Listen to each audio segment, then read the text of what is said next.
네, 오늘 말씀의 제목은 헤렘을 찾아서라는 제목으로 하나님 말씀 증거하도록 하겠습니다.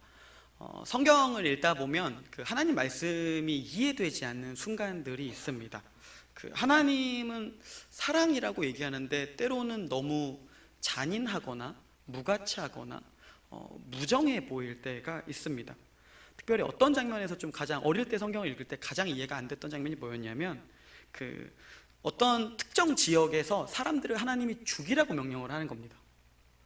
어린 마음에서 그게 이해가 되지 않는 시간들이었습니다. 근데 이 장면은 뭐냐면 그 개역개정 성경에서 보면은 이렇게 누군가를 죽이라 하나님 말씀하실 때 쓰는 단어가 뭐냐면 진멸이라는 단어를 씁니다. 그리고 히브리어로는 헤렘이라는 단어를 씁니다.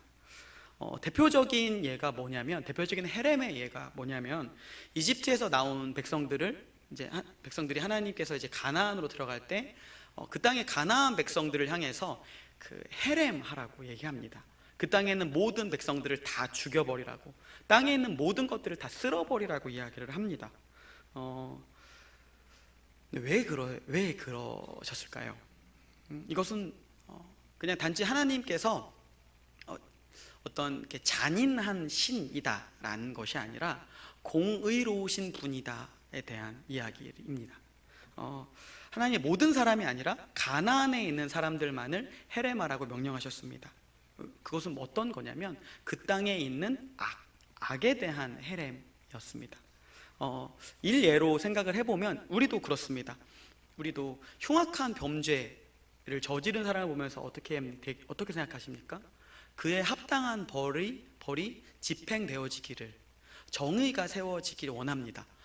우리는 언제 분노합니까? 제대로 정의가 세워지지 않을 때, 제대로 된 청벌이 내려지지 않을 때 분노합니다. 그러니까 일반적으로 큰 흉악한 범죄를 만나면 무기징역 혹은 사형에 처하는 것처럼, 그러니까 일반 법에서도 심판이 있습니다. 그러니까 가나안의 삶을 봤을 때도 그냥 단순히 이게 하나님 보시기에만 악한 게 아니라 일반 법이 보기에도 충분히 문제가 있는 법이라는 겁니다. 특별히 가나안의 문화는 우리의 생각보다 훨씬 더 악했습니다. 사람들을 착취했고, 가나안 대표적인 문화의 특징은 뭐냐면 사람을 착취하는 문화이고, 비상식적인 범죄가 아무렇지 않게 자행되는 그곳이 가나안입니다. 대표적인 예가 무엇이냐면 인신제사입니다. 자녀를 갖다 바치는 것, 자기가 복을 받거나 자기가 벌을 받지 않기 위해서 자기의 자녀를 바칩니다. 하나님께서 이런 문화들 자체가 살인이지 않습니까? 살인이 아무렇지 않게 자행되는데 그것이 범죄인지를 모르고 사는 문화 속에 하나님이 말씀하실 겁니다. 이 문화가 심판받기에 합당하다고. 그래서 이스라엘에게 무엇을 명령한 겁니까? 이스라엘은 단지 이스라엘이 더 의로워서 이 상황을 하는 게 아니라, 이 진멸을 하는 게 아니라 단순히 하나님께서 그 하나님의 명령에 대한 집행을 하는 집행자의 역할인 겁니다. 그럼 이스라엘에게는 어떤 의미가 있는 겁니까? 이스라엘 왕과 이스라엘 백성들은 가나안 지역에 있는 모든 문화에 대해서 진멸해 버려야 하는 의무가 있습니다. 그러니까 이게 오늘 전쟁이 일어나고 아말렉과의 전쟁 속에서 벌어지는 그 배경입니다. 그러니까 하나님께서도 오늘 본문의 사울에게 헤렘을 요구하십니다. 그러니까 이 문제를 다 쓸어버리고 이들의 문화를 완전히 쓸어버려서 이 악한 문화가 이 땅에서는 벌어지지 않도록 말씀하신다는 겁니다. 근데 문제는 뭐냐면 전쟁은 승리를 했습니다. 전쟁을 승리했는데 사울은 하나님의 의도대로 헤렘을 시도하지 않았습니다. 그러니까 오늘 본문에서 우리가 주의 있게 봐야 되는 장면은 뭐냐면, 그러니까 이 사건을 통해서 크게 세 가지 정도로 정리해 볼 수 있습니다. 첫 번째 포인트는 무엇을 봐야 하냐면 아말렉이 헤렘을 왜 당하는가, 그러니까 진멸을 왜 당하는지를 살펴보시면 될 것 같고요. 두 번째는 그러니까 사울의 헤렘이 왜 문제가 있는가. 근데 사울의 모습이 결국 어떤 모습입니까? 우리도 똑같이 한다는 거죠. 그러니까 우리 안에도 헤렘을 당할 요소가 충분하다는 겁니다. 세 번째 포인트는 사울은 우리를 헤렘에서 못 구했죠. 그러면은 세 번째 포인트는 우리를 헤렘에서 구해줄 왕은 누구인가. 네, 요 세 가지로 정리를 좀 해서 좀 말씀을 살펴보도록 하겠습니다. 첫 번째 포인트는 아말렉이 헤렘 당한 이유입니다. 무엇이냐면 성령 모독죄입니다. 그러니까 아말렉이 진멸당하는 게 이게 뭔 성령 모독죄와 무슨 상관이 있냐인데 상관이 있습니다. 잘 들어보십시오. 하나님께서 아말렉에게 헤렘을 명령하십니다. 2절에 살펴보면 한 사건에 대해서 언급하시면서 명령하시는 거예요. 뭐냐면 이 사람들이 그러니까 출애굽할 때 이집트에서 이제 나올 때 잠복했다가 기습했던 사건들이 있습니다. 그게 출애굽기 17장 8절에서 16절에 나타난 사건인데요. 이때 유명한 장면이 무엇이냐면 모세가 손을 들고 이렇게 아론과 훌이 이렇게 양쪽에 손 붙잡는 장면이죠. 그러니까 이 장면과 지금 아말렉과 무슨 상관이냐? 있습니다. 네, 그냥 지나칠 수도 있는 장면인데 출애굽기에서 이 장면을 살펴보시면 하나님 입장에서 굉장히 분노할 만한 장면입니다. 뭐냐면 그 시간에 이제 이스라엘은 하나님과 언약을 맺기 위해서 시내산으로 올라가기로 약속되어 있습니다. 그러니까 이 약속은 그냥 언약이 아니라 커밋먼트, 그러니까 완전히 소속되어 있는 언약이거든요. 묶이는 언약입니다. 그러니까 대표적인 이걸 뭘로 설명할 수 있냐면 결혼식인 거죠. 결혼식. 네. 근데 결혼식을 하러 가는 도중에 결혼식을 못하게 행패를 벌인 겁니다. 지금 장면이.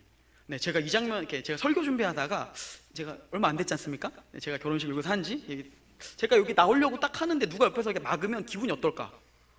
굉장히 아말렉이 하나님이 마음이 이해가 되더라고요. 그래서 하나님이 신랑인데 신부 맞이하려고 이렇게 앞에 저희가 부케 들고 내려갔거든요. 근데 하나님 준비하고 있는데 옆에서 이 결혼 반대세 뭐 이러면서 하면 못 잊을 것 같아요. 저도 뭐 이런 게 다 있어 이러면서. 근데 하나님 분명히 이걸 기억하셨다는 겁니다. 근데 이거는 그러니까 우리 인간적인 모습만 봐도 굉장한 신뢰이죠. 근데 하나님의 입장에서 보면 이 잘못은 그냥 잘못이 아닙니다. 그러니까 뭐냐면 하나님을 무시한 행동이라는 겁니다. 그리고 하나님이 중요하게 생각했던 의식, 언약의 그 순간들을 완전히 싸그리 무시해버린 순간, 그러니까 하나님의 결혼식을 망친 거죠. 그러니까 그리고 정면으로 도발했다는 겁니다. 근데 성경은 하나님이 하시는 일을 방해할 때, 그러니까 이걸 모르고 방해한 게 아니라 아는데 무시하는 상황에서 방해할 때 이것을 성령 모독죄라고 이야기합니다. 그러니까 우리가 생각하는 죄와 다른 결의 죄인 거예요. 알고 지은 죄입니다. 그리고 알고 무시했던 죄입니다. 그러니까 결국 이 아말렉의 죄는 성령 모독죄로 절대 용서가 없는 벌입니다. 그러니까 정말 악한 거죠. 그러니까 하나님께서는 이들의 악함에 대해서 말씀하십니다. 이게 어떤 문제가 있는 건지, 그리고 심판을 약속하십니다. 가만두지 않겠다고. 그리고 하나님 신실하게 이 약속을 지키십니다. 실제로 사울과 다윗의 시대에 부분적으로 이루어졌습니다. 그리고 히스기야 시대에 시므온 지파에서 완전히 멸망해 버립니다. 그러니까 성경은 이 장면을 통해서 우리한테 뭘 얘기하는 거냐? 그러니까 하나님을 무시하고 저항하는 악의 끝은 결국 어떻게 된다? 헤렘 당하게 된다라는 겁니다. 그러니까 아말렉이 진멸당한 이유는 무엇입니까? 결혼식 생각하시면 됩니다. 그게 어떤 의미라고요? 성령 모독죄. 자, 두 번째 포인트입니다. 근데 이렇게 명령을 했으면 이것에 대해서 이 명령을 수행할 의무가 이스라엘의 왕과 이스라엘 백성들에게는 있었습니다. 근데 두 번째 포인트로 사울의 헤렘, 이 진멸이 잘못된 이유가 뭐냐면 이렇습니다. 따라해 볼까요? 하나님의 말씀이 아닌 자신의 욕망에 귀를 기울임. 네, 사무엘을 통해서 하나님의 명령을 듣게 된 사울이 군대를 소집해서 아말렉과 전투를 치르게 됩니다. 그러니까 성공적으로 전투를 치렀습니다. 그리고 아각 왕을 잡았습니다. 그리고 백성들은 헤렘을 시작했습니다. 진멸을 시작했습니다. 그러니까 여기까지 보면은 굉장히 잘 수행했죠. 하나님 나라 백성답게. 근데 문제는 뭐냐면 헤렘을 하는 과정에서 가축을 처리하는 과정에서 문제가 생깁니다. 어떤 일이 벌어집니까? 상품 가치가 있는 송아지와 양들은 놔두고 상품 가치가 없는 약한 동물, 그러니까 누가 줘도 안 가져가는 동물들만 헤렘해 버립니다. 그러니까 성경은 이 상황에 대해서, 그러니까 이러한 사울에 대해서 문제 제기를 하는 겁니다. 이 행동이 문제가 있다. 어떤 문제일까요? 선택적 순종이라는 겁니다. 그러니까 우리 인생에도 하나님이 명령하시는 게 있어요. 내가 얼마만큼 했는데 잘하는 것처럼 느껴질 때가 있습니다. 근데 잘 돌아보면 사실은 내가 불순종보다는 조금 나을 수 있지만 선택적 순종하는 경우가 굉장히 많다는 겁니다. 근데 이게 왜 그러냐면 조급함 때문에 그렇습니다. 사울의 상황을 잘 살펴보십시오. 그러니까 사울이 왕이 된 이후에 어땠습니까? 초반엔 굉장히 좋았죠. 잘 이루어졌죠. 근데 이후에 여러 실수를 반복합니다. 그러니까 근데 하나님께서 계속 사무엘을 통해서 어떻게 하세요? 순종하라고 얘기합니다. 근데 실수를 통해서 뭐가 있습니까? 백성들은 그 면이 잘 안 서는 거예요. 왕의 권위가 계속해서 떨어져 있는 모습이었습니다. 그러니까 아말렉 전투는 어떤 계기냐면 그동안 이렇게 실수했던 그 명성이 흠이 갔던 왕의 권위를 한 방에 뒤집을 수 있는 계기였던 거죠. 근데 잘 보시면 아시겠지만 항상 무리하다가 문제를 이렇게 그르치는 것처럼, 그러니까 사울은 잘하고 싶었어요. 사울은 뭔가 잘하고 싶었는데 어떤 면에서 잘하고 싶었던 거냐면 하나님 앞에서도 인정을 받고 싶었고 백성들 앞에서도 자기의 권위를 세우고 싶었던 거죠. 근데 문제는 무엇이냐면 하나님 앞에 인정받고 하나님 앞에 순종하는 것보다 사람에게 인정받는 게 훨씬 중요했고 급했습니다. 근데 사울의 실수는 무엇이냐? 사무엘이 했던 말이 있습니다. 잊어버린 게 있습니다. 뭐냐면 하나님 말씀에 귀를 제대로 안 기울였다는 거죠. 그냥 듣는 동안 했던 거죠. 왜 그렇습니까? 사울이 하나님을 따른다고 얘기하지만 사울은 뭘 생각했냐면 자기의 왕권이 누구에게서 오는가? 백성에게서 온다고 생각했기 때문입니다. 세상의 왕은 그럴 수 있습니다. 실제로 그런 이 땅의 왕의 권위를 누가 줬는가라고 썼던 글이 있습니다. 네, 그 당태종이 썼던 정관정요라는 책에 보면 그 정관의 치 이래가지고 그 당시에 백성들을 어떻게 다스려야 하는지에 대한 치세에 대한 이야기가 나와 있는데 거기 보면 이런 장면이 있습니다. 백성은 물이다. 왕은 배이다. 그러니까 어떤 거예요? 물 위로 그냥 배가 떠 있는 것뿐입니다. 그러니까 왕은 뭐라는 겁니까? 그 물을 그냥 떠다니는 존재인데 물이 뒤집어 버리면 끝이라는 거죠. 네. 그러니까 조심하라는 얘기를 하는 겁니다. 그러니까 세상 왕의 논리 중에 정신이 좀 제대로 박힌 사람은 이런 생각을 갖고 있는 거예요. 근데 그런 면에서 사울은 괜찮은 왕일 수 있겠죠. 근데 문제는 뭐냐면 하나님이 세운 왕은 그게 아니라는 겁니다. 이스라엘의 왕을 세워주는 힘, 이스라엘 왕의 권위는 사람에게 있지 않습니다. 백성에게 있지 않습니다. 잊지 말아야 할 것 하나님에게 있다는 겁니다. 이건 우리에게 동일합니다. 우리가 하나님의 자녀로 사는 힘, 우리가 하나님 자녀답게 살아갈 수 있는 힘이 어디 있습니까? 사람들한테 인정받는 거? 아닙니다. 우리가 살아갈 수 있는 힘의 근원, 권리, 의미는 다 하나님으로부터 옵니다. 네, 근데 사울이 이것들을 놓쳤습니다. 그리고 어떤 일이 벌어집니까? 아말렉 왕 아각을 잡아옵니다. 가장 좋은 양과 기름진 것, 어린 양을 전리품으로 가져옵니다. 그리고 그걸 가지고 어떻게 하냐면 사람들 앞에 보여줍니다. 사람들은 보여지는 전리품에 어떻게 하는 겁니까? 우리 왕이 이만큼 챙겨왔구나. 그러니까 그 마음 안에 뭐가 담겨 있습니까? 과시가 담겨 있는 겁니다. 보았느냐?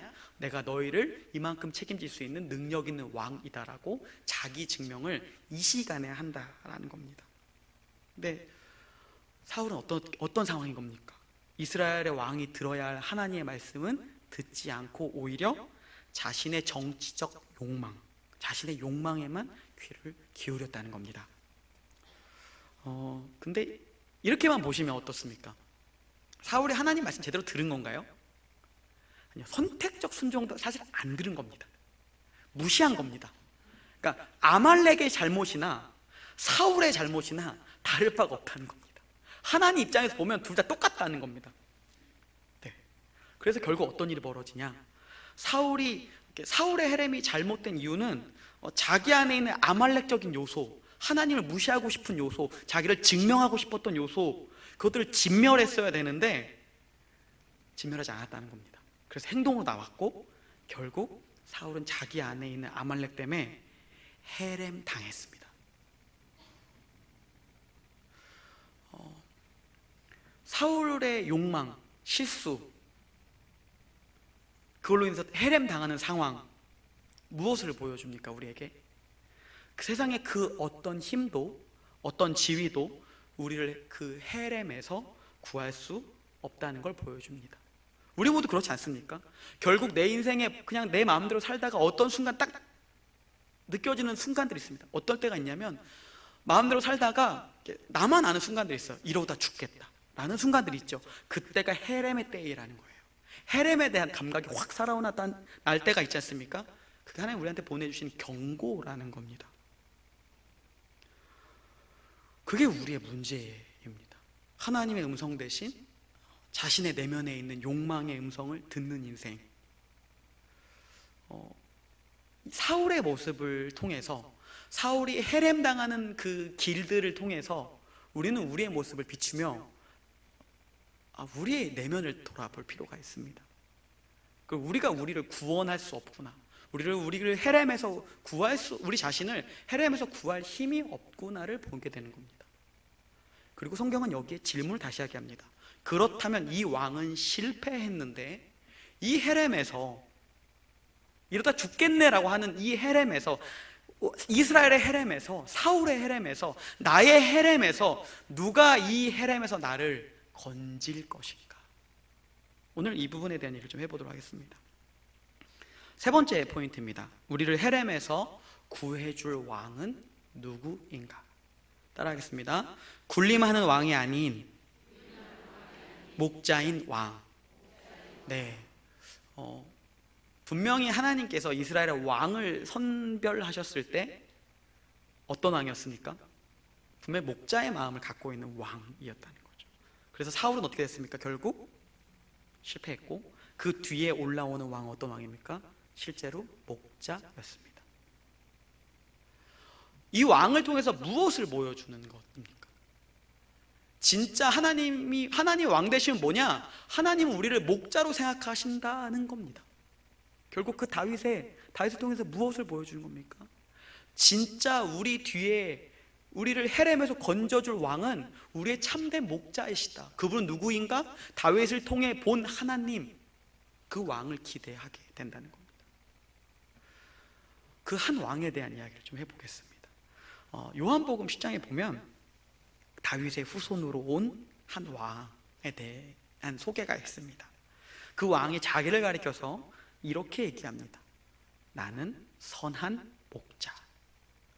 세상의 왕들은 군림하고 욕망을 따라 살다가 모두 결국 끝은 어떻습니까? 진멸당합니다.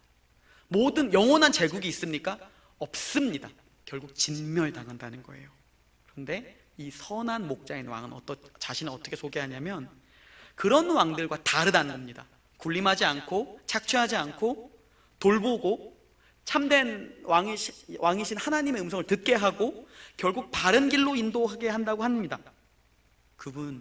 그분에 대한 이야기를 제가 잠깐 읽어드리겠습니다. 요한복음 10장 14절에서 18절까지의 말씀인데요, 이렇게 들어보십시오. 이 말씀을 눈으로 보시고 제가 읽어드리면 눈으로 보시고 귀로 들으신 다음에 나의 선한 목자, 내가 그 양이라고 생각하고 말씀 들어보십시오. 제가 읽어드리겠습니다. 나는 선한 목자라. 나는 내 양을 알고 양도 나를 아는 것이 아버지께서 나를 아시고 내가 아버지를 아는 것 같으니 나는 양을 위하여 목숨을 버리노라. 또 이 우리에 들지 아니한 다른 양들이 내게 있어 내가 인도하여야 할 터이니 그들도 내 음성을 듣고 한 무리가 되어 한 목자에게 있으리라. 내가 내 목숨을 버리는 것은 그것을 내가 다시 얻기 위함이니 이로 말미암아 아버지께서 나를 사랑하시느니라. 이를 내게서 빼앗는 자가 있는 것이 아니라 내가 스스로 버리노라. 나는 버릴 권세도 있고 다시 얻을 권세도 있으니 이 계명은 내 아버지에게서 받았노라 하시니라. 아멘. 선한 목자이신 그분 누구이십니까? 우리의 참된 왕, 우리 주 예수 그리스도이십니다. 예수님, 선한 목자이신 예수님 우리한테 뭐라고 얘기합니까? 자신의 양들을 안다고 얘기합니다. 양들도 자신을 안다고 합니다.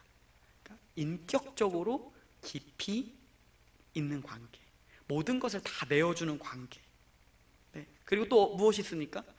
그 예수님이 하나님과도 서로 안다고 얘기합니다. 깊은 관계라는 거죠. 그러니까 예수님과 우리의 관계를 아는 것만큼 하나님과 우리의 관계도 같다는 겁니다. 그러니까 그 이야기는 무엇입니까? 우리가 목자와 양의 관계가 제대로만 맺어진다면 우리가 하나님의 음성을 듣는 것을 넘어서 하나님과 같은 마음이 된다. 그걸 얘기한다는 겁니다. 왜 그러냐? 예수 그리스도께서 하나님의 뜻에 완벽히 순종하셨기 때문입니다. 들으셨고 나아가셨고 죽으셨습니다. 또한 보십시오. 선한 목자이신 예수님이 얼마나 멋진 왕인지 보십시오. 우리를 위해 목숨을 바친다고 합니다. 우리는 욕망으로 살고 죄를 즐기는 어떤 모습이 우리 안에 있습니까? 사울 같은 모습이 있습니다. 아말렉과 같은 모습이 우리 안에 있습니다. 그러니까 결국 우리 안에 끝은 뭐냐면 그냥 우리 놔두면 헤렘이라는 겁니다. 어떤 장면이든 헤렘 당할 거라는 겁니다. 근데 우리의 선한 목자이신 그리스도가 우리의 힘으로 헤렘을 피할 수 없음을 아십니다. 우리의 연약함을 아십니다. 그래서 그분이 어떻게 하십니까? 우리 대신 진멸당하십니다. 헤렘 당하십니다. 어디에서요? 십자가에서 헤렘 당하실 겁니다. 그리스도의 희생, 그리스도의 죽음은 결국 무엇을 얘기하냐면 실상 내가 당했어야 할 헤렘이라는 겁니다. 그런데 그리스도가 우리를 위해 자신을 던졌습니다. 그분이 누구이십니까? 우리의 왕이십니다. 사랑스럽기 때문에 우리가 사랑스럽기 때문에 그분이 헤렘을 당하신 겁니까? 아니요. 사랑하기로 결정하셨기 때문에 그분이 헤렘 당하셨습니다. 우리가 그런 존재입니다. 그럼 우리는 우리의 삶에서 무엇을 해야겠습니까? 우리 삶에 만나는 모든 사람들 속에 내가 죽어줘야 되는 순간들이 있죠. 내가 누군가를 위해서 그들의 헤렘을 감싸고 돌보고 해야 할 순간들이 있겠죠. 하나님 명령하신다는 겁니다. 내가 너희를 왜 돌봤든 너희도 그들 향해서 가라라고. 말씀 정리하겠습니다. 아말렉이 헤렘을 당한 이유가 무엇이었습니까? 성령을 모독한 죄였습니다. 두 번째로 사울의 헤렘이 잘못된 이유가 무엇입니까? 하나님의 말씀이 아닌 자신의 욕망에 귀를 기울였기 때문입니다. 근데 우리를 헤렘에서 구해줄 왕은 누구이십니까? 군림하는 왕이 아닌 우리를 돌보는 목자이신 그리스도. 선한 목자이신 그리스도는 돌보십니다. 선한 목자이신 그리스도는 하나님의 음성을 듣게 합니다. 선한 목자이신 그리스도는 바른 길로 이끌고 가십니다. 선한 목자이신 그리스도는 우리를 헤렘에서 구하십니다. 그분 우리의 참된 왕입니다. 그리스도께 나아오십시오. 기도하겠습니다.